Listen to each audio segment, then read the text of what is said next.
असावं लागतं, तसंच कार्यक्रमाच्या यशासाठी योग्य प्रयोजनही असावं लागतं। आजच्या कार्यक्रमासाठी सुसूत्रता यावी, कुठेही उणीव राहू नये आणि या सगळा सत्कार समारंभ कौतुकासाठी सर्वांनी आनंदाने हर्षोल्लासाने एकत्रित येऊन हा कार्यक्रम यशस्वी करण्यासाठी अनेक भाजपा कार्यकर्ते पदाधिकारी या सगळ्यांनीच खूप कष्ट घेतलेले आहेत। यांचा एकत्रितपणे सारांश प्रास्ताविकतेतून मांडण्यासाठी आमंत्रित करते भाजपा जिल्हाध्यक्ष परभणी ग्रामीण श्री संतोष मुरकुटे यांना। जोरदार टाळ्यांनी आपण त्यांना आमंत्रित करूया, ते प्रास्ताविक करत आहेत।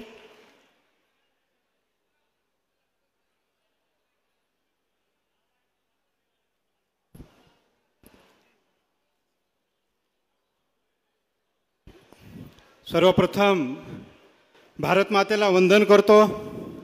भारत माता की, भारत माता की। हिंदवी स्वराज्याचे स्वप्न पूर्ण करणारे हिंदवी स्वराज्याचे संस्थापक छत्रपती शिवाजी महाराज, घटनेचे शिल्पकार डॉक्टर बाबासाहेब आंबेडकर, पुण्यश्लोक राजमाता अहिल्यादेवी होळकर, आरक्षणाचे जनक छत्रपती शाहू महाराज, ज्यांनी शिक्षणाची ज्योत पेटवली महात्मा ज्योतिबा फुले, साहित्यरत्न अण्णाभाऊ साठे, राष्ट्रसंत तुकाराम महाराज, क्रांतीसूर्य महाराणा प्रताप, राष्ट्रसंत बसवेश्वर महाराज, ज्यांनी समाजाच्या हितासाठी आपलं आयुष्य खर्च केला, अशा सर्व महापुरुषांना प्रथम मी विनम्र अभिवादन करतो। आजच्या प्रभावती नगरीमध्ये होत असलेल्या या भव्य सभेला उपस्थित असलेले महाराष्ट्र राज्याचे कर्तव्यदक्ष कुशल नेतृत्व लोकप्रिय मुख्यमंत्री आदरणीय देवेंद्रजी फडणवीस साहेब यांचे प्रथम मी हार्दिक स्वागत करतो।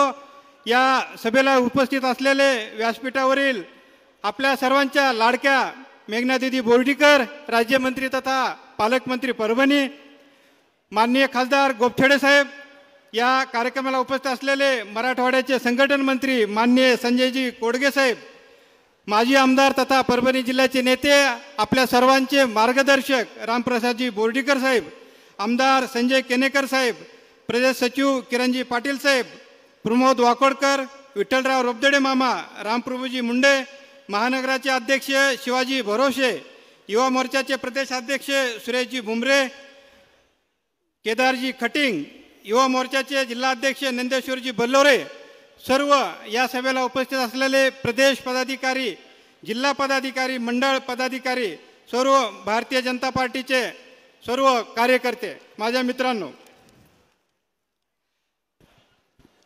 आजची जी काही सभा आहे ही सभा आपल्या महाराष्ट्राचे मुख्यमंत्री, आपल्या सर्वांचे लाडके देवेंद्र फडणवीस साहेब यांचे खरं तरी ऋण व्यक्त करणारी सभा आहे।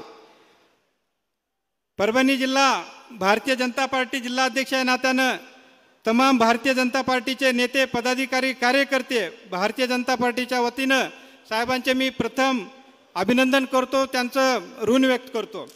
साहेब, आपल्या मराठवाड्यामध्ये खूप मोठे भारतीय जनता पार्टीचे नेते असताना साहेब आपण ऐतिहासिक या प्रभावती नगरीसाठी आपण माननीय मेघनादिदी बोर्डीकर यांना राज्यमंत्री पदच नाही तर पालकमंत्री पदसुद्धा दिलं आणि मागच्या 30-40 वर्षानंतर भारतीय जनता पार्टीला एक हक्काचं पालकमंत्री मिळालं आणि आपण जो काही हा भारतीय जनता पार्टीच्या आपण परभणी जिल्ह्याला जो काही न्याय दिला साहेब, आपलं सर्वांच्या वतीनं मी स्वागत करतो, अभिनंदन करतो आणि ऋणसुद्धा व्यक्त करतो। साहेब, मेघनादिदीच्या नेतृत्वामध्ये येणाऱ्या ज्या काही स्थानिक स्वराज्य संस्थेच्या निवडणुका आहेत, मग ती महानगरपालिका असेल, नगरपालिका असेल, जिल्हा परिषद असेल, पंचायत समितीचा असेल, पूर्ण भारतीय जनता पार्टीच्या मी दिदीच्या वतीनं आपल्या सर्वांच्या वतीनं मी साहेबांना शब्द देऊ इच्छितो की येणाऱ्या सर्व निवडणुकांमध्ये भारतीय जनता पार्टीचा विजय नक्की होईल। साहेब, आपण मुख्यमंत्री असताना मागील कालखंडामध्ये व आत्ताच्या मुख्यमंत्रीच्या कालखंडामध्ये अनेक महत्त्वाकांक्षी निर्णय घेतले। कष्टकरी बळीराजासाठी शेतकरी जो काही आपला सर्वात महत्त्वाचा घटक आहे त्यांच्यासाठी आपण मग तो पीक विम्याचा निर्णय असेल, शेतकऱ्यांचा वीज माफीचा निर्णय असेल, शेतकरी नैसर्गिक आपत्तीमुळे संकटात सापडलेला असताना अनुदानाच्या माध्यमातून त्यांना आर्थिक मदत करण्याचा निर्णय असेल। साहेब, आपण या सर्व घटकांना आपण न्याय देण्याचा प्रयत्न केला। साहेब, आपल्या स्वप्नातील ड्रीम प्रोजेक्ट जलयुक्त शिवार ही योजना राबवल्यामुळे सिंचन वाढल्यामुळं शेतकरी कष्टकरी स्वाभिमानाने जीवन जगत आहे. साहेब, आपल्या कार्यकाळामध्ये आपण वेगवेगळ्या योजनेच्या माध्यमातून जसं आयुष्यमान भारत योजना असेल, घरकुल योजना असेल, सोलार योजना असेल, सर्व योजनेच्या माध्यमातून महाराष्ट्रातील जनतेला शेतकऱ्यांना न्याय देण्याचं आपण काम केलं.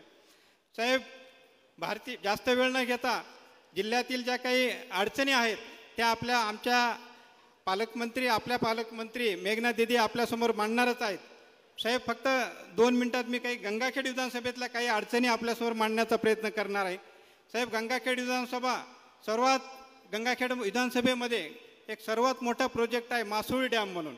साहेब, त्याची जर 1 मीटरनं उंची वाढील तर खूप मोठ्या प्रमाणामध्ये आपल्याला शेतकऱ्यांना एक जास्त मोठ्या प्रमाणामध्ये आपल्याला सिंचनासाठी उपयोग होईल आणि सिंचन वाढेल. साहेब, गंगाखेडमध्ये आमच्या परभणी जिल्ह्यामध्ये गंगाखेडमध्येच फक्त पुण्यश्लोक अहिल्यादेवी होळकर यांनी बांधलेला घाट आहे गंगाखेडमध्ये गोदावरीच्या कडेला. साहेब, त्या घाटाची दुरुस्ती आणि बांधकाम करणं खूप गरजेचं आहे. आपण यासाठी आपण थोडा विचार करावा. साहेब, गंगाखेड तालुका हा डोंगर दऱ्याखोऱ्याचा आहे.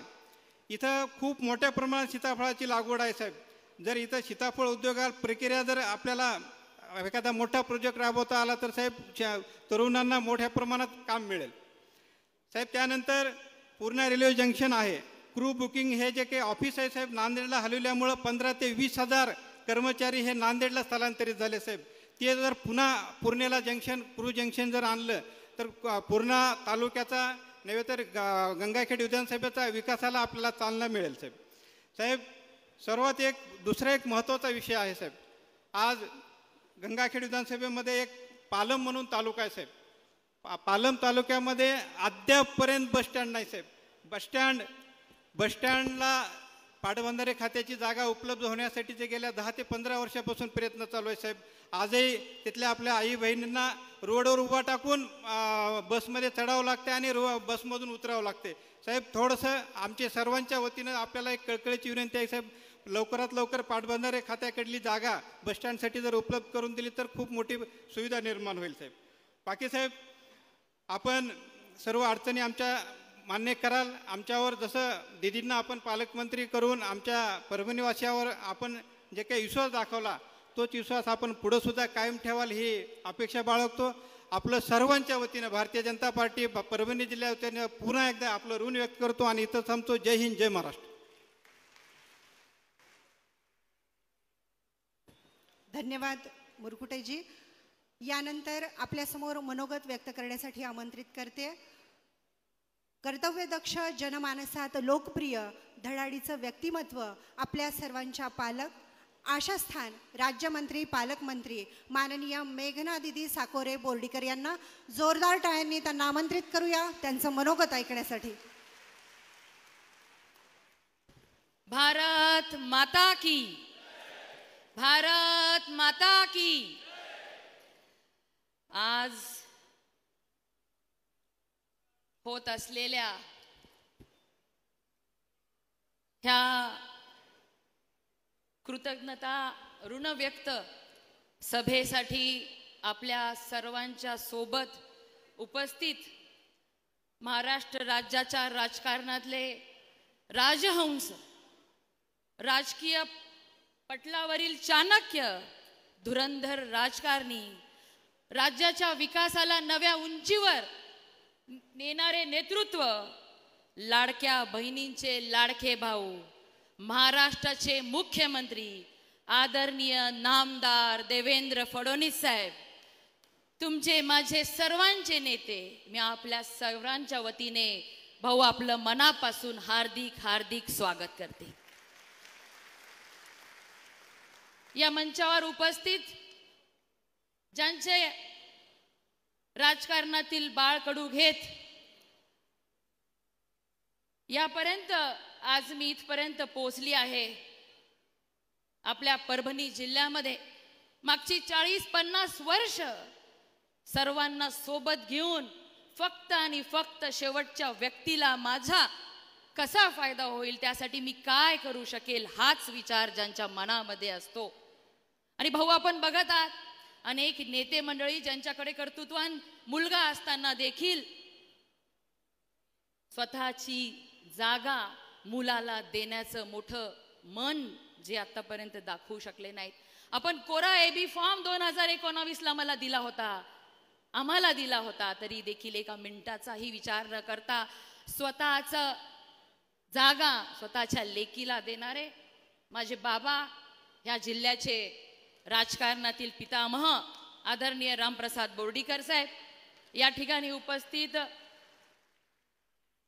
खासदार डॉक्टर अजित गोपछडेजी, उपस्थित आमदार संजय केनेकरजी, आणि ज्यांनी मराठवाड्यामध्ये आम्हाला सुरुवातीला वाटायचं किती सक्तीने आमच्याकडून काम करून घेतात, पण सातत्याने पाठपुरावा करत काम करून ह्या विधानसभेमध्ये मराठवाड्यामध्ये 99%च्या वरती निकाल ज्यांच्या सातत्यपूर्वक बूथ बांधणीच्या कामामुळे झाला ते संघटन मंत्री संजय कोडगेजी, या ठिकाणी उपस्थित ग्रामीणचे अध्यक्ष संतोष मुरकुटेजी, महानगरचे अध्यक्ष शिवाजी भरोसेजी,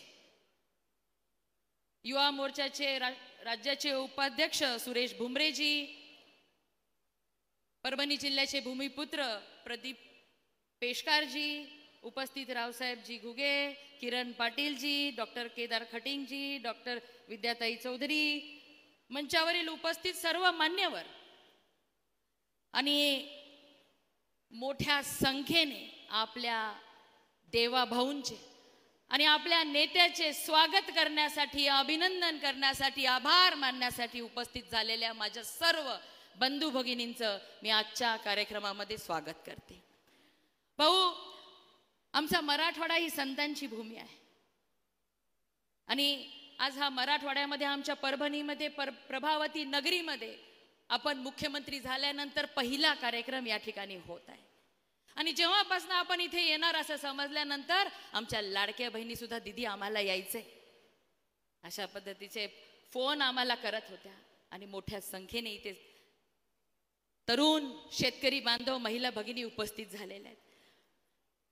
भाऊ, आजची ही सभा परभणीकरांच्यासाठी अनेक कारणांनी महत्वाची आहे. आम्ही तर ऋण व्यक्त करण्याची ही सभा म्हणतोय, त्याचबरोबर ही सभा जयघोष सभा आहे. ऑपरेशन सिंदूरच्या विजयानंतर पाकिस्तानला ज्या भाषेमध्ये कळतं त्या भाषेमध्ये उत्तर देणाऱ्या आपल्या भारतीय सैनिकांच्या जयघोषाची ही सभा आहे. पंतप्रधान पदाच्या 11 वर्षाचा यशस्वी कार्यकाळ पूर्ण करत भारताला जगामध्ये चौथी आर्थिक महासत्ता बनवणाऱ्या आदरणीय पंतप्रधान नरेंद्र मोदीजींच्या जयघोषाची ही सभा आहे. देशाला लाभलेले कणखर गृहमंत्री लोहपुरुष आदरणीय अमितभाई शहांच्या जयघोषाची ही सभा आहे. आणि भाऊ, तिसऱ्यांदा मुख्यमंत्री पदाची शपथ घेतल्यानंतर महाराष्ट्राला नवमहाराष्ट्र घडवणारे आणि खास आमच्या मराठवाड्याच्या साठी भरभरून आपण देणार आहात तुमचा जयघोष करणारी ही सभा आहे असं मला वाटतं. आज भाऊ, आमचा परभणी जिल्हा हा गोदावरी, पूर्णा, दुधना, करपरा, कसुरा, लेंडी अशा अनेक नद्यांनी संपन्न असा नद आहे. काळी कसदार जमीन आहे. आत्ताच आपण ज्या वसंतराव नाईक कृषी विद्यापीठामध्ये कार्यक्रम घेतला, कृषी विद्यापीठ सुद्धा आमच्या सर्वांच्यासाठी होता. आणि आजच परभणीकरांना आनंदाची मला बातमी द्यायची आहे की आदरणीय आपल्या देवाभाऊंच्या हस्ते आपल्या परभणीचं शासकीय वैद्यकीय कॉलेजचं सुद्धा भूमिपूजन आपण केलेलं आहे. भाऊ, एवढं सगळं असताना देखील दुर्दैवाने मराठवाड्याचा जसा बॅकलॉग भरला नाही, पण आमच्या परभणी सुद्धा अनेक विभागांमध्ये अनेक विकासापासून दूर राहिलेला आहे. शासकीय वैद्यकीय महाविद्यालयासाठी तुम्ही कशा पद्धतीने आमची मदत केली याची जाणीव आम्हा सगळ्यांना आहे. आणि आज त्याचं भूमिपूजन झालं असताना आजच्या या सभेच्या माध्यमातून आम्हाला परभणीमध्ये मराठवाड्यातलं पहिलं कॅन्सर हॉस्पिटल मिळावं ही मागणी मी आपल्याला आजच्या या कार्यक्रमाच्या निमित्ताने करते.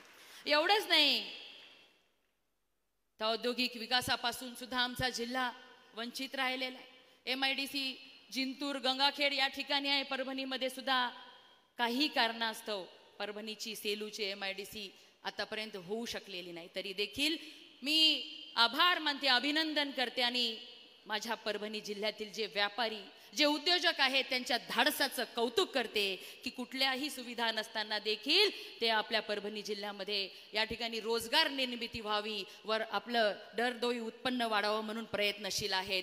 मी आजच्या ह्या मंचावरून आपल्याला आश्वस्त करू इच्छिते की सिंगल विंडो सिस्टीम देवाभाऊंनी आणलेली आहे आणि ईज ऑफ डुईंग बिझनेस ही संकल्पना देवाभाऊंची आहे. म्हणून या ठिकाणी जे कुणी उद्योजक स्वतःचा मोठा उद्योग चालू करण्यासाठी इच्छित आहेत त्या सगळ्यांचा उद्योग चांगल्या पद्धतीने इथे चालवला गेला पाहिजे, याच्यासाठी आम्ही जातीने लक्ष देऊ.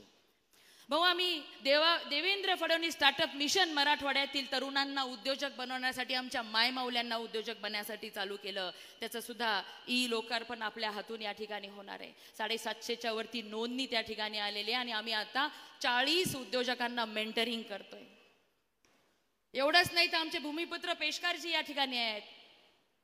फूड प्रोसेसिंगचं हब माझा जिल्हा झाला पाहिजे यासाठी सुद्धा आम्ही प्रयत्नशील आहोत. आणि आपल्या 150 दिवसाच्या कार्यक्रमामध्ये आदरणीय पंतप्रधान नरेंद्र मोदीजींच्या MSMEच्या माध्यमातून या ठिकाणी ॲग्रो बेस इंडस्ट्री, फूड शेतमाल प्रक्रिया उद्योगासाठी आम्ही भरीव असं काम करण्याचं ठरवलेलं आहे. आणि मला खात्री आहे की आपल्या सरकारमध्ये ह्या गोष्टी पूर्णत्वाकडे लवकरच जातील.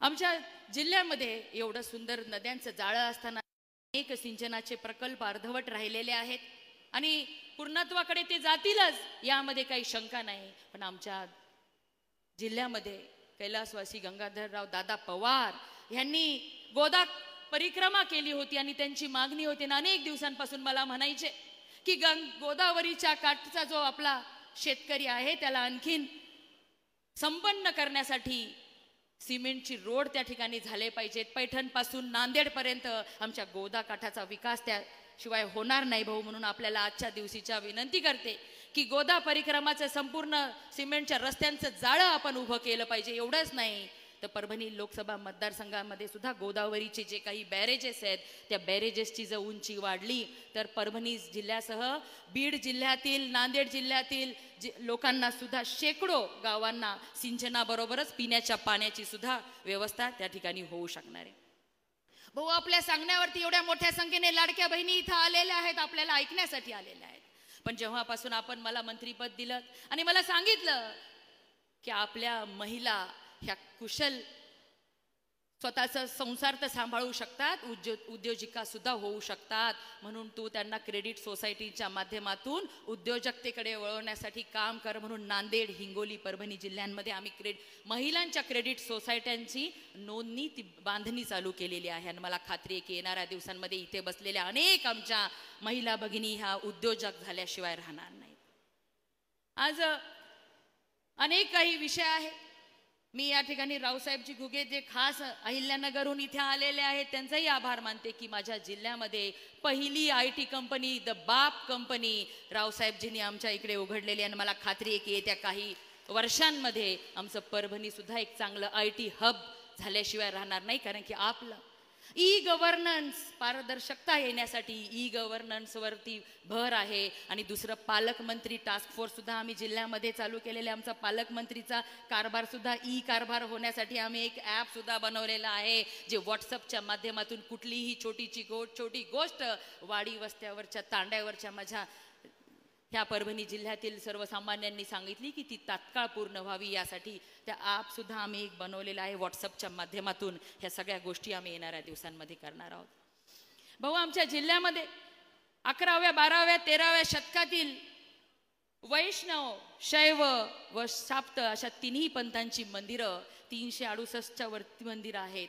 कदाचित यादवकालीन काळात एक मोठे धार्मिक स्थळ आमचा जिल्हा असेल असं वाटतं. मोदीजींनी सुद्धा आमच्या वालूरच्या 12वाचा पोस्टकार्ड बनवलेला आहे. आणि ह्या सगळ्या आपण बघतो युरोपियन अनेक देशांमध्ये केवळ त्यांच्या पर्यटनावरती त्या देशाच्या अर्थव्यवस्था चालतात. आणि माझ्या जिल्ह्यामध्ये असलेला एवढा मोठा ठेवा हा जगाच्या समोर मला आणायचा आहे, जेणेकरून पर्यटकांची मायंदळी आमच्या जिल्ह्यामध्ये झाली पाहिजे आणि तोही एक उत्पन्नाचा स्रोत माझ्या जिल्हावासियांना झाला पाहिजे. आणि आपल्या संकल्पनेतून शेतकऱ्यांना, तरुणांना, महिलांना आर्थिकदृष्ट्या सक्षम करण्यासाठी सगळ्यात चांगल्या योजना येणाऱ्या दिवसामध्ये जिल्ह्यामध्ये राबवण्याचा माझा संकल्प आहे. मला खात्री आहे की आपण ह्या माझ्या संकल्पामध्ये भाऊ आमच्या जिल्ह्याला 12 वर्षांनंतर हक्काचा पालकमंत्री मिळालाय. त्यामुळे अनेक लोकांच्या अनेक अपेक्षा आहेत आणि त्या पूर्ण करण्यासाठी तुमचं भक्कम पाठबळ हे माझ्या पाठीशी नेहमीच असेल, यामध्ये मला काही शंका नाही. भाऊ आमच्या मराठवाड्यातील लोक आणि खास करून माझ्या परभणी जिल्ह्यातील मंडळी ही भोळी भाबडी मंडळी आहे. एवढ्या वर्षाचा मराठवाड्याचा आणि त्याचबरोबर माझ्या परभणी जिल्ह्याचा बॅकलॉग फक्त तुम्हीच हा संपवू शकतात, हा बॅकलॉग भरून काढू शकतात, ह्याची जाणीव आम्हा सगळ्यांना आहे. त्या महाराष्ट्राच्या राजकारणाच्या इतिहासात कुण्या एका नेत्याला, कुण्या एका पक्षाला एवढं यश आलं नाही भाऊ जेवढं तुम्ही ह्या विधानसभेमध्ये यश मिळवलं. ह्या विधानसभेच नाही तर 2014 मध्ये 100 भारतीय जनता पार्टीच्या आमदारांची पार झाली. 2019 मध्ये सुद्धा 100 आमदारांच्या 100 पार केली आणि 2024 मध्ये नाना त्या गोष्टींनी आपल्याला हिनवलं गेलं, नाना त्या गोष्टींनी आपल्याला बोललं गेलं आणि ते ऐकून आमचं सुद्धा मन दुःखी होत होतं. पण आपण शांत संयमपणे या सगळ्या गोष्टींची जाणीव ठेवत आपल्यातलं असलेलं ममत्व, आपल्यातलं असलेला आपला प्रेमळ स्वभाव ह्या सगळ्या गोष्टींना दूर ठेवत फक्त आणि फक्त शेवटच्या घटकाच्या व्यक्तीचा विकास हेच ध्येय ठेवलं. म्हणून अनेक विरोधकांनी या ठिकाणी षडयंत्र रचलेलं होतं.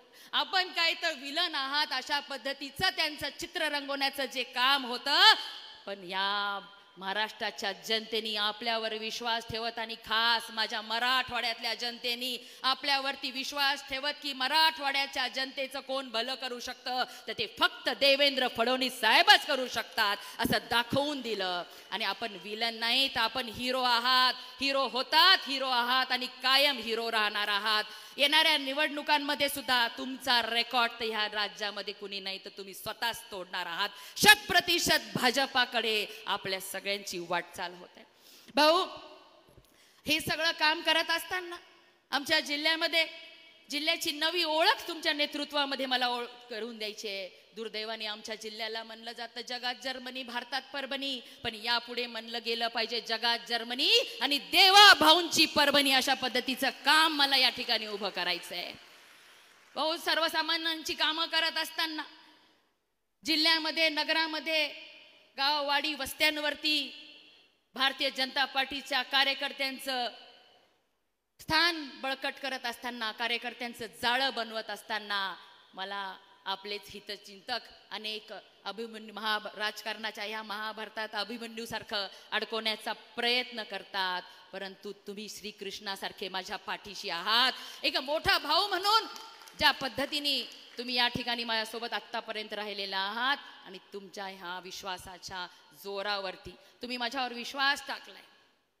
या ठिकाणी खरं ही आभार सभा आपला आभार आम्ही मानतोय, पण जिंतूर सेलूकरांचं सुद्धा मी आभार मानते की सगळ्यात कठीण वाटणारी ही निवडणूक माझ्या बाबांच्या पाठीराख्यांनी आणि ज्यांनी कुठल्याही जाती धर्माचा विचार न करता हम एक है तो सेफ है आणि आपलं भलं कोण करू शकतं तर केवळ भारतीय जनता पार्टी आणि देवेंद्र फडणवीस साहेबच भलं करू शकतात ह्या विचारावरती हा जो जनादेश या ठिकाणी दिलेला आहे. आणि त्याच्या ह्या सगळ्या परभणी जिल्ह्याच्या जनतेच्या समोर भाऊ मी आपल्याला विश्वास देते, शब्द देते की जो तुम्ही माझ्यावर विश्वास ठेवलेला आहे त्या विश्वासाला तडा नाही तर एक खरूच सुद्धा लागू देणार नाही. आपण जो विश्वास टाकलाय त्या विश्वासाच्या भरोशावरती दिवसाचं रात्र करेन आणि ह्या परभणी जिल्ह्यासाठी, या मराठवाड्यासाठी मी सतत प्रामाणिक प्रयत्न करत राहीन. आणि मला खात्री आहे अनेक विषय आहेत आमच्या महानगरपालिकेमध्ये आणि इतर नगरपालिकांमध्ये सुद्धा अंडरग्राऊंड ड्रेनेज नाही आहे. महानगरपालिकेला आमच्या डबल टॅक्सेशनचा जे काही भुर्दंड आमच्या व्यापाऱ्यांना होतो तो सुद्धा आपण कमी करणार अशी मला खात्री आहे. आणि यापुढे आजच्या ह्या कार्यक्रमातून एक संकल्प की आपलं पाठबळ असं असेल आणि आपले आशीर्वाद कायम माझ्यासोबत राहिले तर ही मेघना कधीच कुठे कमी पडणार नाही. आपण म्हणाल आणखीन भरपूर अशा काही मागण्या आमच्या लोकांनी दिल्या होत्या, त्या मी मांडल्या, तर आपण म्हणाल मेघना तूच मंत्री आणि तू काय इथे मागण्या मांडतीये. म्हणून ज्या काही मागण्या निवेदनं माझ्यापर्यंत आलेली आहेत त्या सर्व निवेदनं निश्चितच देवभाऊ सकारात्मकतेने विचार करतील. पण भाऊ, आज परभणीकरांच्या समोर मी आपल्याला शब्द देते की जो विश्वास केवळ दुसऱ्या टर्मची आमदार असून सुद्धा मला राज्यमंत्री आणि त्यातले त्यात माझ्या परभणी जिल्ह्याचं पालकत्व देऊन जी जबाबदारी तुम्ही मला दिलेली आहे त्या जबाबदारीचं भान ठेवत प्रत्येक मिनिट ना मिनिट माझ्या लोकांच्या कल्याणासाठी आपल्या विचाराप्रमाणे अंत्योदयपर्यंत पोहोचण्यासाठी भारतीय जनता पार्टीचा विचार प्रत्येकापर्यंत पोहोचवण्यासाठी आपण जिंतूर सेलूकरांनी मला आमदारकीची माळ टाकली, तुम्ही मला राज्यमंत्री पालकमंत्री देऊन ह्या जिल्ह्यामध्ये भाजपा भक्कम करण्याचा कळस बसवला आणि त्या कळसावरती हिंदुत्वाचा भगवा फडकवण्याचा प्रण मी घेत आहे आणि ह्या जिल्ह्यामध्ये प्रत्येकापर्यंत विकास पोहोचवण्यासाठी ही मेघना कायम झटत राहील. एवढंच या ठिकाणी ह्या माझ्या परभणीकरांच्या साक्षीने तुम्हाला सांगते आणि थांबते. धन्यवाद. जय हिंद, जय महाराष्ट्र. खूप खूप धन्यवाद मेघना दीदी. माननीय मुख्यमंत्री महोदय, आज ही जी गर्दी इथे जमलेली आहे ही गर्दी खास तुम्हाला बघण्यासाठी, भेटण्यासाठी आणि धन्यवाद देण्यासाठी इथे जमलेली आहे. धन्यवाद यासाठी की तुम्ही जे परभणी जिल्ह्याला राज्यमंत्रीपद दिलेलं आहे, तुम्ही जे पालकमंत्रीपद आमच्या परभणी जिल्ह्याला दिलेलं आहे, त्यामुळं मेघना दीदी त्यांच्या या मनोगतामधून समस्त परभणी जिल्हावासियांचे अनेक जी मागणी होती त्या मांडत होत्या.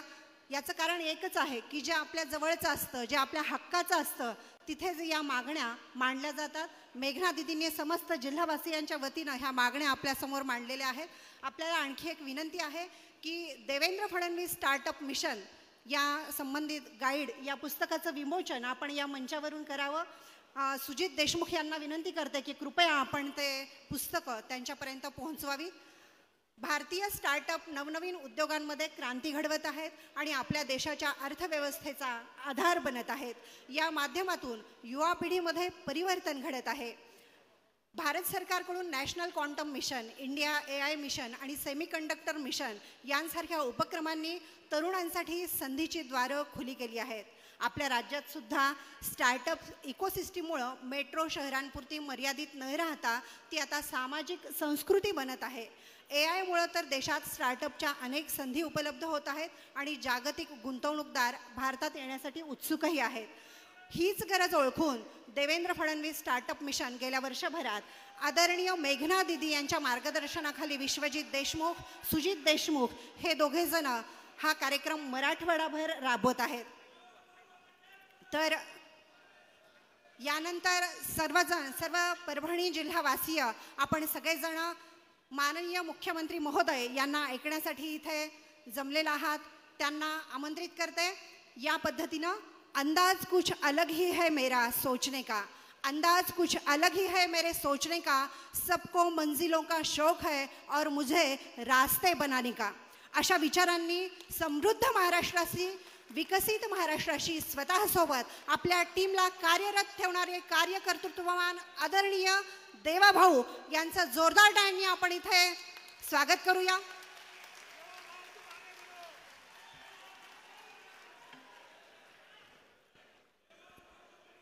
भारत माता की, भारत माता की, छत्रपती शिवाजी महाराज की, धर्मवीर छत्रपती संभाजी महाराज की. जय भवानी, जय भवानी. हिंदवी स्वराज्याचे सरसंस्थापक छत्रपती शिवरायांना मानाचा मुजरा करतो. भारतीय राज्यघटनेचे शिल्पकार भारतरत्न डॉक्टर बाबासाहेब आंबेडकर यांना मानवंदना अर्पित करतो. आज ज्यांची जयंती आहे ते शूरवीर महाराणा प्रतापजी यांच्याही चरणी नतमस्तक होतो आणि संपूर्ण भारतामध्ये भारतीय संस्कृतीचं पुनरुज्जीवन ज्यांनी केलं आणि ज्यांची 300वी जयंती आपण साजरी करतोय त्या लोकमाता पुण्यश्लोक अहिल्यादेवी होळकर यांच्याही चरणी नतमस्तक होतो। आज आपल्या या सभेमध्ये मंचावर उपस्थित असलेल्या आपल्या सर्वांच्या लाडक्या नेत्या, महाराष्ट्राच्या मंत्रिमंडळातील माझ्या सहकारी आणि ज्यांच्याकडे एक नाही दोन नाही 6 खात्यांची जबाबदारी मी दिलेली आहे आणि परभणीच्या पालकमंत्री पदाची पण जबाबदारी दिलेली आहे, अशी माझी लहान बहीण आमच्या मेघनाताई बोर्डीकर, मंचावर उपस्थित रामप्रकाश बोर्डीकरजी, शिवाजी भरोसेजी, खासदार अदीप गोपचडेजी, संजय केणेकरजी, संजय कोडगेजी, संतोष मुरकुटेजी, सुरेश भुमरेजी, विलास बाबरजी, सुजित देशमुखजी, गौरव हरगुडेजी, अरुण कोल्हेजी, बालाजी देसाई, केदार खटिंगजी, दिलीपराव देशमुखजी, प्रमोद वाकडकरजी, रामप्रभू मुंडेजी, डॉक्टर विद्या चौधरी, मंगला मुदगलकर, मेधाताई फड, मंचावरील सर्व मान्यवर आणि या ठिकाणी उपस्थित सर्व माझ्या लाडक्या बहिणींनो आणि तितक्याच लाडक्या भावांनो,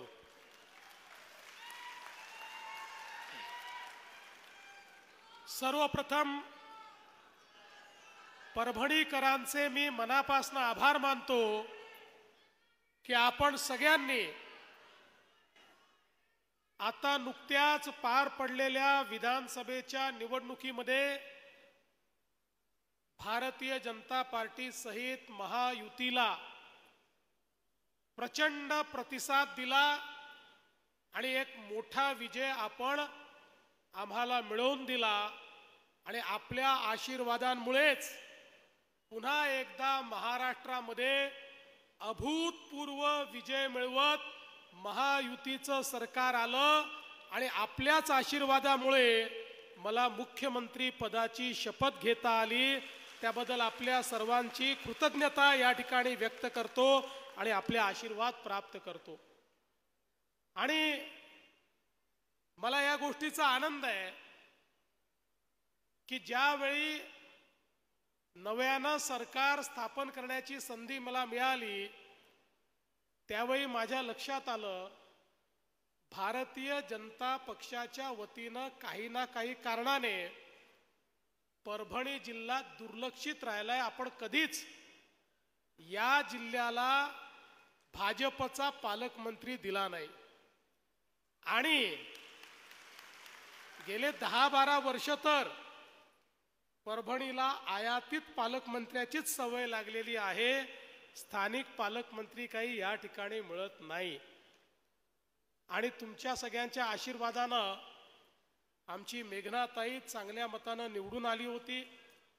पहिल्या 5 वर्षात चांगलं कार्यकर्तृत्व दाखवलं होतं आणि म्हणून आम्ही निर्णय केला की एका कर्तृत्ववान अशा आमच्या भगिनीला मंत्रीही बनवायचं आणि पालकमंत्री देखील बनवायचं। आणि आता मी तुम्हाला विश्वास देण्याकरता आलो आहे।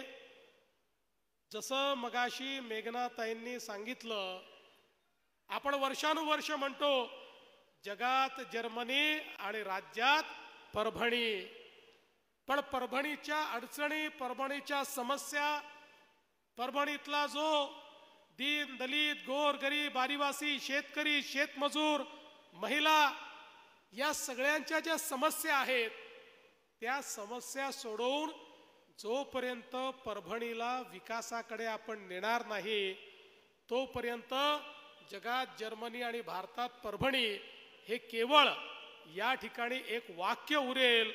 आणि म्हणून मी आज तुम्हाला हे सांगण्याकरता आलो आहे की केवळ पालकमंत्री देऊन थांबणार नाही, पालकमंत्र्याच्या पाठीशी भक्कमपणे उभं राहून या जिल्ह्याचं परिवर्तन आणि या जिल्ह्यातल्या सामान्य माणसाच्या जीवनामध्ये परिवर्तन घडवूनच निश्चितपणे आपण या 5 वर्षामध्ये काम करणार आहोत।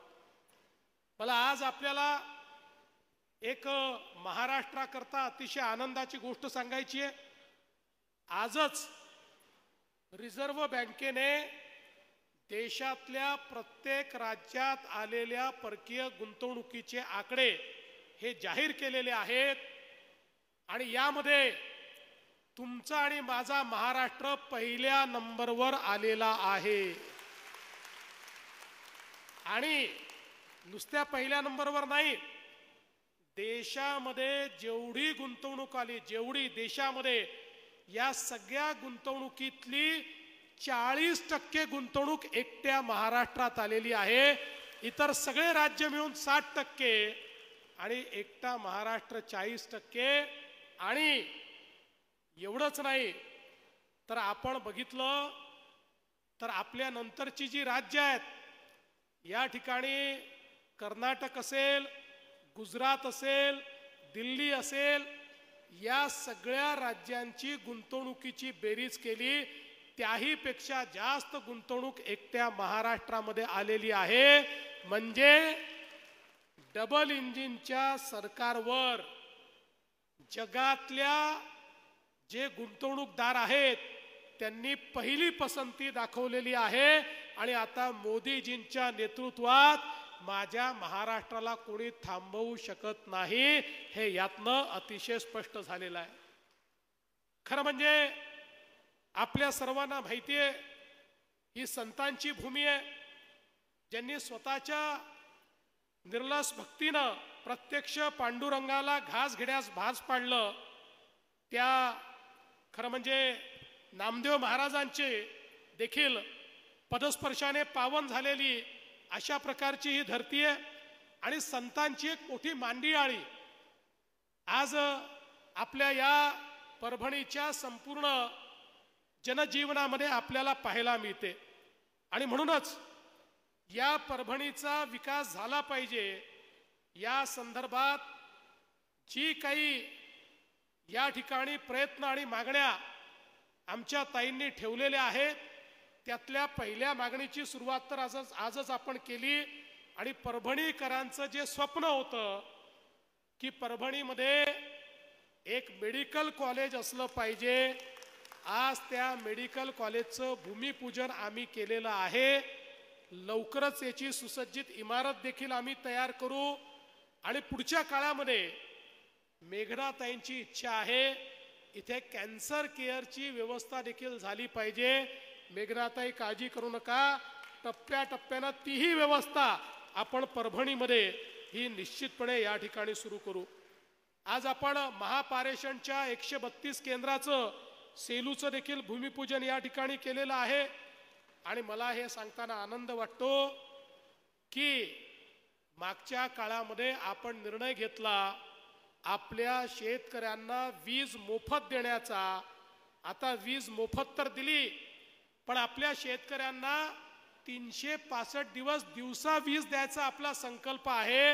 आणि मी तुम्हाला वचन देतो, 2026च्या डिसेंबर पर्यंत मुख्यमंत्री सौर कृषी वाहिनीची कामं पूर्ण करून त्यानंतर पुढची 25 वर्ष आमच्या शेतकऱ्याला ही मोफत वीज दिवसा 12 तास मिळेल.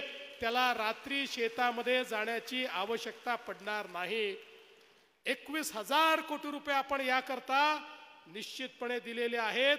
आणि त्या माध्यमातून आमच्या शेतकऱ्यांच्या जीवनामध्ये परिवर्तन झालं पाहिजे, असा आपला प्रयत्न आहे. आज नानाजी देशमुख कृषी समृद्धी योजनेसारखी योजना ही आपण सुरू केली. त्याचा पहिला टप्पा आपण पूर्ण केला. आता दुसऱ्या टप्प्यामध्ये पुन्हा 7,500 गावांमध्ये ही योजना आपण सुरू करतो.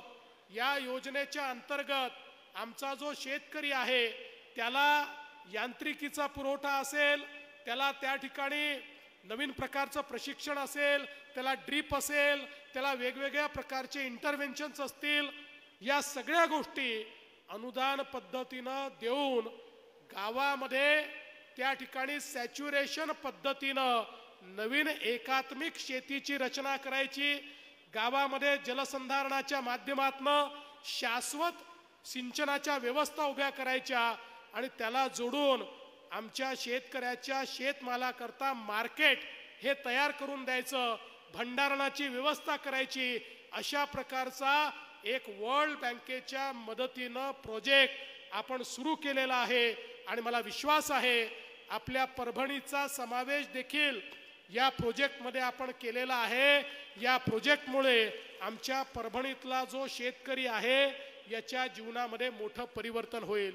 पण त्याच वेळी आमच्या मेघनाताईंची इच्छा आहे की आपल्या परभणीमध्ये एक ॲग्रो प्रोसेसिंगचं क्लस्टर तयार करायचं. आणि हे खरंच आहे, शेतमालावर प्रक्रिया केली तरच आमचा शेतकरी सुखी होऊ शकेल. आणि म्हणून शेतकऱ्याला जर चांगला दाम द्यायचा असेल आणि शेतीचा विकास करायचा असेल तर या ठिकाणी ॲग्रो प्रोसेसिंग क्लस्टर हे अत्यंत महत्त्वाचं आहे. आणि म्हणून मी तुम्हाला आजच शब्द देतो की आपल्या ॲग्रो प्रोसेसिंग क्लस्टर करता आपण मागितलेली जागा आपल्याला उपलब्ध करून देण्यात येईल. आणि त्याकरता इन्फ्रास्ट्रक्चरच्या दृष्टीनं देखील जी काही मदत आपल्याला आवश्यक आहे ती सगळी मदत आपल्याला मिळवून देण्याच्या दृष्टीनं आपण निश्चितपणे प्रयत्न करू, हे मला या निमित्ताने सांगायचं आहे. आज आपल्याला कल्पना आहे आपण मोठ्या प्रमाणात मग दुधना प्रकल्प असेल की ज्याला निम्न दुधनाला आपण फेर प्रशासकीय मान्यता दिली, त्याला आपण निधी उपलब्ध करून दिला. आणि यासोबत आता आपण हा जो काही आपला समृद्धी महामार्ग आहे त्याचंही काम सुरू करतो. त्याच्यामुळे मुंबईची कनेक्टिव्हिटी ही चांगल्या प्रकारे होईल. आणि तुम्हाला उद्योजकांना जे इथे आकृष्ट करायचं आहे, उद्योजक तेव्हाच येतात जेव्हा मोठ्या शहराची कनेक्टिव्हिटी चांगली असते. एकदा हा महामार्ग झाला तर परभणी देखील या कनेक्टिव्हिटीच्या नकाशावर येईल आणि मग मोठ्या प्रमाणात उद्योजक देखील या ठिकाणी येताना आपल्याला पाहायला मिळतील. खरं म्हणजे अनेक कामं आपण या ठिकाणी मंजूर केलेली आहेत. मोठ्या प्रमाणात आपण रस्त्यांची कामं मंजूर केलेली आहेत. आणि भविष्यातही मी आपल्याला सांगू इच्छितो की निश्चितपणे ही जी सगळी कामं आहेत ती पूर्ण करण्याचं काम आपल्या सरकारच्या माध्यमातून आपण करू. खरं म्हणजे आपण नवीन सरकार या ठिकाणी आणल्यानंतर पहिल्यांदा 100 दिवसाचा कार्यक्रम दिला. या 100 दिवसाच्या कार्यक्रमामध्ये 48 विभागांना 900 मुद्दे दिले की 100 दिवसात त्यांनी 900 मुद्द्यांवर काम करायचं. त्यातल्या 750 मुद्द्यांवर काम पूर्ण झालं, उर्वरित मुद्द्यांवर काम चाललेलं आहे. आणि महाराष्ट्रातल्या 12,500 ऑफिसेसला आपण त्या ठिकाणी काम दिलं आणि आपण सांगितलं की या ऑफिसेसनी लोकांच्या तक्रारी दूर कराव्यात, ऑफिसेस स्वच्छ करावी, तिथला कचरा नीट करावा, तिथला रेकॉर्ड कीपिंग चांगल्या प्रकारे करावं. अशा प्रकारची आपण त्यांना एक प्रकारे 100 दिवसाची टास्क दिली होती. मला सांगताना आनंद वाटतो या 100 दिवसांमध्ये महाराष्ट्रामध्ये आपल्या कार्यालयांनी इतकं चांगलं काम केलं. जे काम वर्ष 1.5 वर्ष ते करत नव्हते ते काम 100 दिवसात त्यांनी करून दाखवलं. आणि म्हणूनच आता मी त्यांना 150 दिवसाचा कार्यक्रम दिलेला आहे. या 150 दिवसाच्या कार्यक्रमामध्ये मोठ्या प्रमाणात आपले जनकेंद्रित अशा प्रकारची व्यवस्था तयार करायची, अशा प्रकारचा आपला प्रयत्न आहे. कारण सरकार म्हणून आपलं इन्स्टिट्यूशन आपल्याला इतकं मजबूत करायचं आहे की सामान्य व्यक्तीला न्याय मिळाला पाहिजे, सामान्य व्यक्तीला भ्रष्टाचारापासून मुक्त प्रशासन मिळालं पाहिजे. आणि आपला प्रयत्न असा आहे पुढच्या काळामध्ये महाराष्ट्र सरकारच्या 1200 सेवा आपल्याला व्हॉट्सॲपच्या माध्यमातून आम्ही देणार आहोत. आपल्याला कार्यालयामध्ये जायची आवश्यकताच नाही आहे. आपली ॲप्लिकेशनही व्हॉट्सॲपवर, पैसे भरायचे असतील तर तेही व्हॉट्सॲपवर, आणि आपला दाखला देखील आपल्याला व्हॉट्सॲपवर मिळेल. अशा प्रकारची व्यवस्था आपण या ठिकाणी उभी करतो आहोत. एक पारदर्शी प्रशासन, एक लोकाभिमुख प्रशासन आणि एक गतिशील प्रशासन तयार करण्याचा प्रयत्न या महाराष्ट्रामध्ये चाललेला आहे. मी तुम्हाला आश्वस्त करण्याकरता आलो आहे की तुम्ही जो विश्वास आमच्यावर टाकलेला आहे त्या विश्वासाला अनुरूप अशा प्रकारचं सरकार हे येत्या काळामध्ये आम्ही निश्चितपणे चालवून दाखवू. या निमित्ताने आज खरं म्हणजे मला भारतीय सेनेचे देखील अभिनंदन करायचं आहे. नुकतंच ऑपरेशन सिंदूर मध्ये आपले प्रधानमंत्री नरेंद्र मोदीजी यांच्या नेतृत्वात भारताच्या सैन्याने पाकिस्तानमध्ये घुसून जो पराक्रम केला त्याबद्दल मी त्यांचं मनापासून अभिनंदन करतो, आभार मानतो. मोदीजींनी दाखवून दिलं हा नवीन भारत आहे.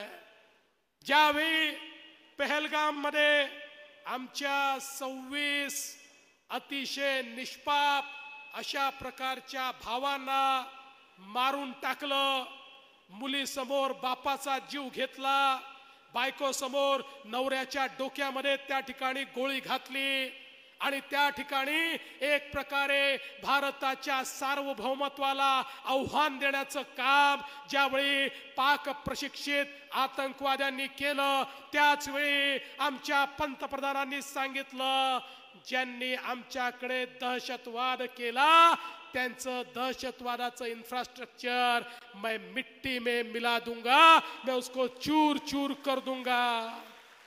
आणि भारताची ताकद बघा, केवळ 23 मिनिटांमध्ये पाकिस्तानमध्ये घुसून पाकिस्तानचे दहशतवादाचे 9 अड्डे भारतीय सेनेने उद्ध्वस्त करून टाकले, चूर चूर करून टाकले, मट्टी पलीत करून टाकले आणि 150च्या वर आतंकवाद्यांना त्या ठिकाणी यमसदनी पाठवलं.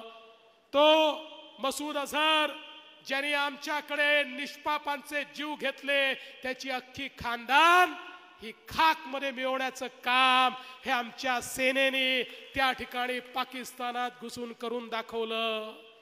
बंधू भगिनींनो, पाकिस्तानला असं वाटत होतं आम्ही हे अड्डे पाकिस्तानमध्ये अशा ठिकाणी तयार केले आहे जिथे भारतीय सेना पोचूच शकणार नाही. त्यांना माहिती नव्हतं भारतीय सेनेची ताकद काय आहे. आणि त्यानंतर पाकिस्तानी आमच्यावर हल्ला करायचा प्रयत्न केला, क्षेपणास्त्र पाठवले, ड्रोन पाठवले, F-16 F-17 पाठवले. पण भारतीय सेनेची कॅपेबिलिटी आपण बघा, भारतीय सेनेची सज्जता आपण बघा, भारताचं तंत्रज्ञान आपण बघा. 2014 साली मोदीजी म्हणायचे मेक इन इंडिया, आत्मनिर्भर भारत. त्या मेक इन इंडिया आणि आत्मनिर्भर भारतने तयार केलेली शस्त्र, त्या शस्त्रांचा आम्ही उपयोग केला. परिणाम काय झाला? पाकिस्तानचा एकही ड्रोन, एकही मिसाईल, एकही क्षेपणास्त्र आणि एकही त्यांचं एरोप्लेन भारताच्या जमिनीला त्या ठिकाणी स्पर्श देखील करू शकलं नाही. आम्ही वरच्या वर हवेत त्याचा नायनाट करून टाकला, वरच्या वर त्याचा खात्मा करून टाकला. आणि त्याच वेळी त्याच्या जवाबामध्ये आमच्या भारतात तयार झालेलं ब्रह्मोस ज्यावेळेस निघालं, पाकिस्तानमध्ये चायनाने दिलेली एअर डिफेन्स सिस्टीम पाकिस्तानला वाटायचं ही खूप मोठी सिस्टीम आहे, पण त्या सिस्टीमचा खात्मा करत पाकिस्तानच्या सगळ्या एअर बेसेस आमच्या ब्रह्मोसनी त्या ठिकाणी समाप्त करून टाकल्या, उद्ध्वस्त करून टाकल्या आणि तहस नहस करून टाकल्या. आणि मग पाकिस्तानच्या लक्षात आलं की आपल्यामध्ये ही ताकदच नाही की आपण भारताला त्या ठिकाणी त्याचा मुकाबला करू शकू. आणि म्हणून आपल्या समोर त्यांनी घुटणे टेकले. आणि खऱ्या अर्थानं पाकिस्ताननी जगभराच्या देशांना फोन केले आणि विनंती केली भारताला समजवा. काही देशांनी आपल्याला विनंती केली, आपण सांगितलं चालणार नाही. पाकिस्ताननी स्वतः फोन करून आम्हाला विनंती करावी तेव्हाच आम्ही युद्धबंदी करू. पाकिस्ताननी फोन करून विनंती केली, गुडघे आपल्या समोर टेकले, तेव्हा भारताने युद्धबंदी जाहीर केली. हा नवीन भारत आहे, हा घुसून मारणारा भारत आहे. आणि म्हणून बंधू भगिनींनो, आत्मनिर्भर भारताची ताकद, आमच्या ब्रह्मोसची ताकद, आमच्या एअर डिफेन्स सिस्टीमची ताकद आपण बघितली. एकीकडे आमच्या सेनेने ऑपरेशन सिंदूर यशस्वी केलं, पण दुर्दैवाने या देशात असे पण लोक आहेत की जे त्याच्यावरही प्रश्नचिन्ह तयार करतात. मागे सर्जिकल स्ट्राईक केला तेव्हा प्रश्नचिन्ह, एअर स्ट्राईक केला तेव्हा प्रश्नचिन्ह, आता सिंदूर केलं तर प्रश्नचिन्ह. आपले किती पडले, आपले कसे पडले, गेले की नाही, आले की नाही. यावेळी आपल्या सेनेने 9 अड्डे उद्ध्वस्त करताना त्याचं लाईव्ह चित्रणच केलं आणि ते लाईव्ह चित्रण आज आपल्या सेनेने दाखवलं. आता कोणीही प्रश्नचिन्ह निर्माण करू शकत नाही. पण हे इतके मूर्ख लोक आहेत. आता एका नेत्याने काँग्रेसच्या परवा बोलताना सांगितलं, अरे म्हणाले पाकिस्तानने चायनाचे 15-15 हजार रुपयाचे ड्रोन आपल्यावर पाठवले आणि त्याचा मुकाबला करण्याकरता आपण 15-15 लाखाचे मिसाईल पाठवले. या मूर्खाला हे देखील समजत नाही की युद्धाचे ड्रोन म्हणजे आपण शेतीमध्ये फवारणीला वापरतो ते ड्रोन नसतात. युद्धाचे ड्रोन म्हणजे अनमॅन्ड अशा प्रकारचे विमानं असतात जे बॉम्ब घेऊन येतात, जे बॉम्ब टाकतात. अशा प्रकारची बॉम्ब घेऊन येणारी ड्रोन विमानं ही आपण त्या ठिकाणी हवेतच पूर्णपणे नष्ट केली. पण काही लोकांच्या डोक्यावरच परिणाम झाला आहे. आपण पाक व्यक्त काश्मीर ऐकलं होतं, पण आता पाक व्यक्त काँग्रेस झालेली आहे. कारण पाकिस्तानचाच विचार यांच्या डोक्यामध्ये किड्यासारखा घुसला आहे आणि म्हणून आपल्या लोकांच्या शौर्यावर देखील प्रश्नचिन्ह हे निर्माण करतात. पण चिंता करू नका, उभा देश सेनेच्या पाठीशी उभा आहे आणि तिरंगा घेऊन सांगतोय, या भारताच्या तिरंग्याचा मान कोणी कमी करू शकणार नाही. हे सांगणारा नवीन भारत मोदीजींच्या नेतृत्वात उभा झालेला आहे. आणि म्हणून मी आज आपल्या सगळ्यांचे आभार मानताना आपल्याला सांगतो, विकसित भारतासोबत विकसित महाराष्ट्र तयार होईल आणि विकसित महाराष्ट्रासोबत विकसित परभणी आम्ही तयार करून दाखवू. एवढंच सांगतो आणि माझं बोलणं संपवतो. धन्यवाद. जय हिंद, जय महाराष्ट्र.